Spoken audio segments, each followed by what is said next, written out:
The original idea of the guy that started the Swatch watch, of all things. Smart was conceived about 10 years ago. The concept was ultra-compact car for large cities. It wasn't really designed for great gas mileage. It was designed to be a great little city-dwelling car. So here we are. Finally, the Smart car has made it to the US. How small is the Smart? It's so small, I feel like putting on a clown suit and going and finding all my friends to see if we can pack them all in this thing. This car's almost small enough to drive everywhere.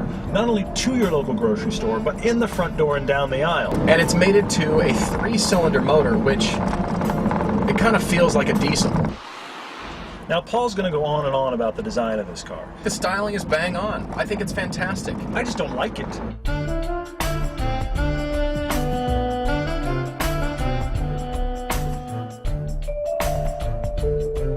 One of 6 cars in the Museum of Modern Art, and the only car that's still in production that is in the Museum of Modern Art. Just proves once and for all that modern art is irrelevant. You're not going to believe how small this car is. Yet, on the inside, the passenger compartment, it's really roomy in here. Throughout, it kind of feels like the people that designed the iPod designed the Smart car. And the seats are pretty good. The seating position is up high. The visibility's great, but of course it is, because there's basically no car around here. I'm comfortable. And we're driving the Smart on the freeway. Oh my gosh. It's so much of a roller skate that I think if I heard an 80s song on the radio, I'd find a rink and just roll on in for the free skate. Yeah, it's a bit scary on the freeway, but I think it's something you can live with. But because it's Mercedes, they're very concerned about your safety. They don't want you coming back.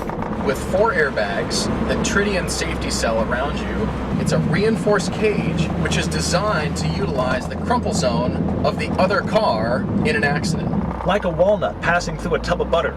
Just make sure you don't hit anything without a crumple zone, like a tree or a pedestrian. Mercedes has a very aggressive stability management program in the Smart car. They call it Electronic Stability Program. That's right, ESP. I would like to say that this car really has no idea what I'm thinking. If it did, it would be embarrassed. If you were to apply the same kind of requirements you're looking for in other cars, you can't do it with the Smart. You have to throw those out. The Smart competes against cars like the Civic, the Prius. You could buy 2 used Honda Civics for what one of these cars costs you. All of those cars get really great gas mileage. And with the Honda, you'd have a more comfortable ride, and you'd own 2 of them. So why would you buy a Smart over a Prius, let's say? Okay, I'm going to park here between 2 other cars. That's right. I just backed perpendicular to the curb, and for all intents and purposes, I parked entirely legal.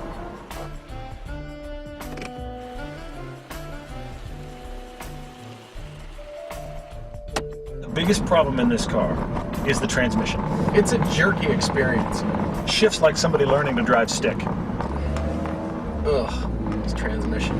I cannot believe how awful this transmission is. It's like it's building your next gear as you're using the current one. There's somebody in the back, behind the seat, a little munchkin, actually machining your next gear. Based on the transmission, I would prefer to drive the Prius. With a Smart, there's no possible way people aren't going to look at you and think, I can approach that guy. I can have a nice conversation. He's not a stuck-up snob who thinks he's saving the planet. I guarantee you're going to get more looks in this than any other exotic car in the world. It feels like it's pretending to be a vehicle. It wants to grow up to be a real car. I love the Smart.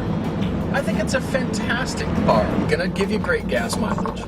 It's a fantastic conversation starter. You're gonna start looking at the world differently when you're driving the Smart. In the end, the Smart ForTwo feels to me more like a design study and a fantastic conquest of design than an actual usable vehicle.